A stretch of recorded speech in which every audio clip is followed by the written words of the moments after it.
Film की शुरुआत एक छोटे लड़के जैक से होती है जो अपनी फैमिली क्रिसमस पार्टी में होता है, जहां वह चुपके से चाबियां चुराता है और अपने कजिन्स को वह सब गिफ्ट्स दिखाता है जो उनके पेरेंट्स ने उनके लिए लाए थे ताकि वह अपने बच्चों को सांता के तौर पर दे सके। लेकिन जैक उनके सामने वह राज खोल देता है और कहता है कि ये वही गिफ्ट्स हैं जो उनके पेरेंट्स उनके लिए लाए हैं, न कि किसी सांता क्लॉज ने। इतने में जैक के अंकल वहां आते हैं और उसे समझाने की कोशिश करते हैं और कहते हैं कि सांता आज रात आएंगे और सबको गिफ्ट्स देंगे। लेकिन जैक इस चीज को एक मजाक समझकर वहां से चला जाता है। सीन कट होता है और हम 30 साल बाद के वक्त में जाते हैं जहां जैक एक एक्सपर्ट ट्रैकर है और अपने किसी खास मिशन पर होता है। वह चुपके से एक शॉर्ट सर्किट करता है जिससे पास ही कुछ एक्सरसाइज कर रहे लोगों का ध्यान उस तरफ चला जाता है और वह उनके बैग से आईडी कार्ड चुराकर मॉल में एंटर करता है और अंदर जाकर एक डिवाइस प्लांट करता है और वापस बाहर आ जाता है। पास ही एक छोटे बच्चे की कैंडी भी चुरा लेता है।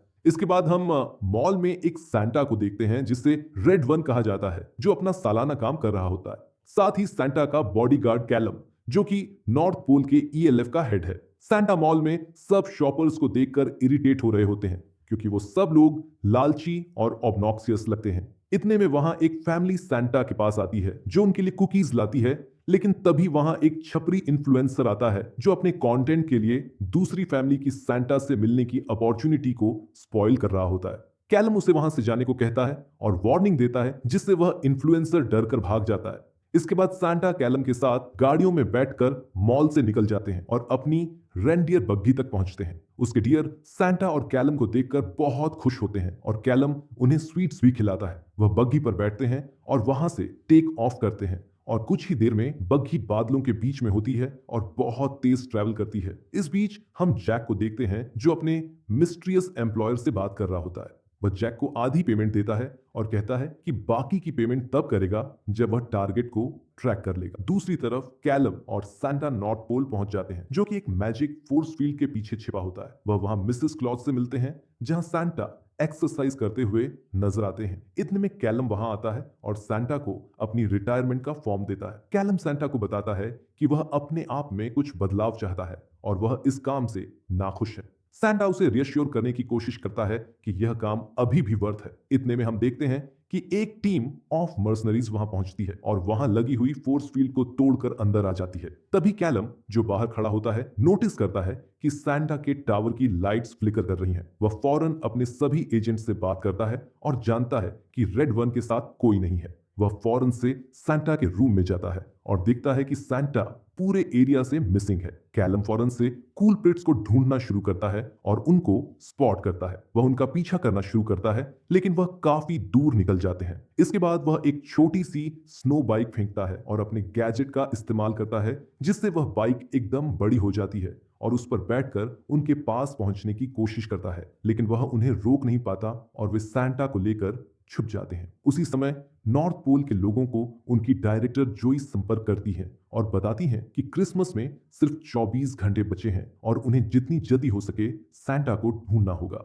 जोई साथ ही यह भी बताती हैं कि उनकी लोकेशन एक एक्सपर्ट ट्रैकर ने दी थी जिसे द वुल्फ के नाम से जाना जाता है। दूसरी तरफ जैक को उसकी एक्स ओलिविया संपर्क करती है और बताती है कि उनका बेटा डायलन स्कूल में परेशानी में है। जैक उसे पिक करता है और पता चलता है कि डायलन ने स्कूल का अटेंडेंस सिस्टम हैक करने की कोशिश की थी, लेकिन आज एक दोस्त ने उसकी पोल खोल दी जिसकी वजह से उसे स्कूल से सस्पेंड कर दिया गया है। जैक डायलन को डांटता है, लेकिन इस बात के लिए नहीं कि उसने अपराध किया, बल्कि इस बात के लिए कि उसने काम गलत तरीके से किया और पकड़ा गया। डायलन बताता है कि आज शाम को उसका एक इवेंट है और साथ ही यह भी कहता है कि उसे फर्क नहीं पड़ता अगर जैक उसके इवेंट पर न आए, जिससे जैक को अपने अनुपस्थित पिता होने का पछतावा होता है। इसके बाद जैक अपने अपार्टमेंट वापस आता है कि उसी समय नॉर्थ पोल की एक टीम उसका सामना करती है। जैक अपने अपार्टमेंट में उनसे लड़ता है और लगभग उन सभी को हरा देता है और अपने अपार्टमेंट से भागने की कोशिश करता है, लेकिन रास्ते में जोई उसे न्यूट्रलाइज कर देती है और उससे सांता के किडनैपर के बारे में पूछती है। लेकिन जैक कहता है कि वह अपने किसी क्लाइंट को नहीं जानता, वह सिर्फ पैसों के लिए काम करता है। इतने में वे उसे पैक करके नॉर्थ पोल ले जाते हैं जहां वह अजीब सी चीजें देखकर डर जाता है। इसके बाद जोई उसे बताती है कि कल रात उसकी वजह से सांता का किडनैप हुआ और उनकी सीक्रेट जगह भी रिवील हो गई। इतने में कॉलम वहां आता है और उसे धमकाने की कोशिश करता है और साथ ही एक जायंट पोलर बेयर बॉडीगार्ड उसे सच उगलवाने की कोशिश करता है।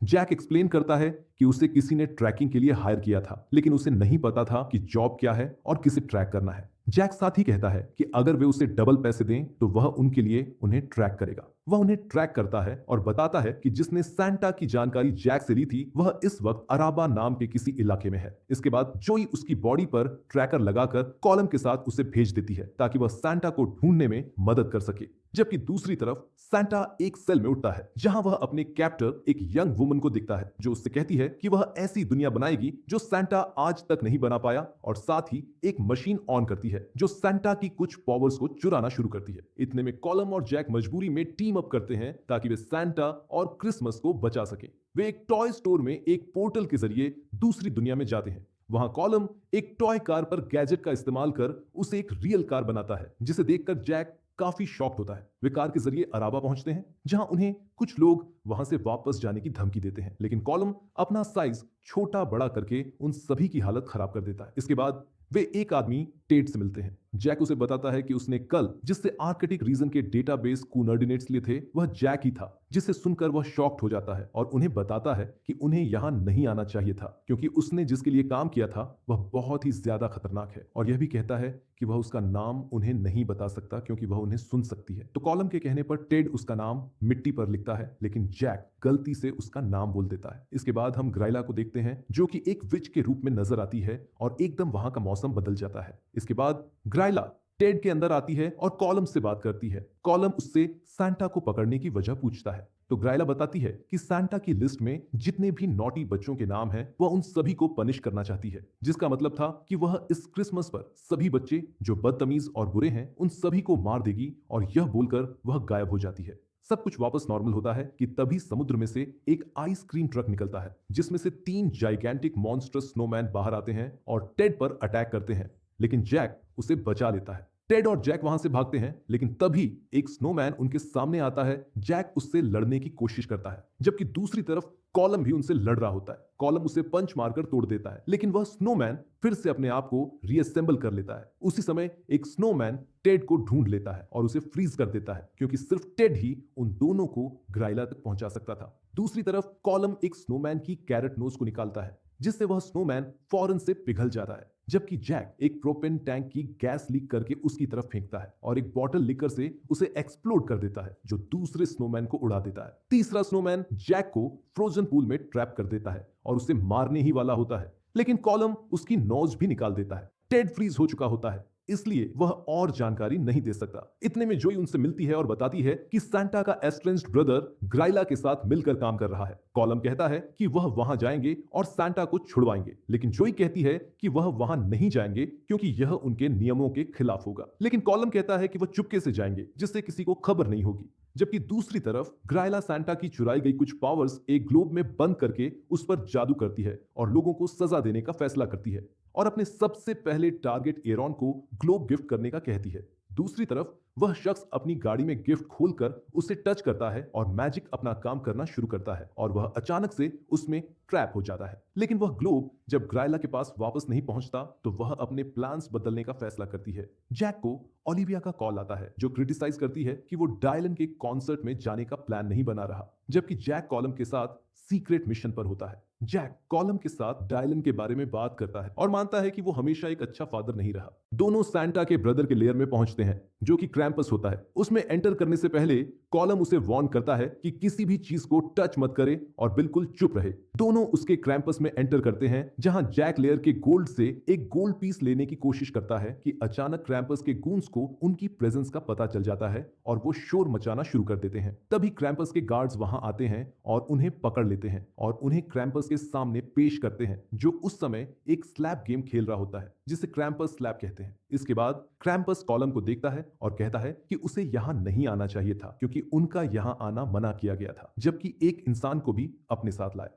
कॉलम क्रैम्पस को सिचुएशन समझाने की कोशिश करता है और कहता है कि क्रैम्पस के भाई को उसकी जरूरत है क्रैम्पस को परवाह नहीं होती और वो उसका गैजेट भी उससे छीन लेता है। क्रैम्पस कॉलम को इम्प्रिजन करने का हुक्म देता है और जैक से कहता है कि वो यहां से जा सकता है। लेकिन जैक क्रैम्पस को कॉलम के साथ क्रैम्पस स्लैब खेलने के लिए चैलेंज करता है और कहता है कि अगर कॉलम जीत गया तो क्रैम्पस को उन्हें आजाद करना होगा। क्रैम्पस उनकी शर्त मंजूर करता है और वो खेल शुरू करते हैं। कॉलम क्रैम्पस को बहुत जोर से स्लैप करता है लेकिन क्रैम्पस को कुछ भी नहीं होता। इसके बाद क्रैम्पस थप्पड़ मारता है जिससे कॉलम लगभग बेहोश हो जाता है। इस बीच जैक कॉलम का गैजेट चुपके से चुरा लेता है और फौरन से कॉलम को पहनाता है, जो क्रैम्पस को एक बड़ा स्मैक देने में मदद करता है। कॉलम फौरन से 2 रोबोट्स एक्टिवेट करता है जो उन दोनों को कवर करते हैं और वो दोनों वहां से भागने में कामयाब हो जाते हैं।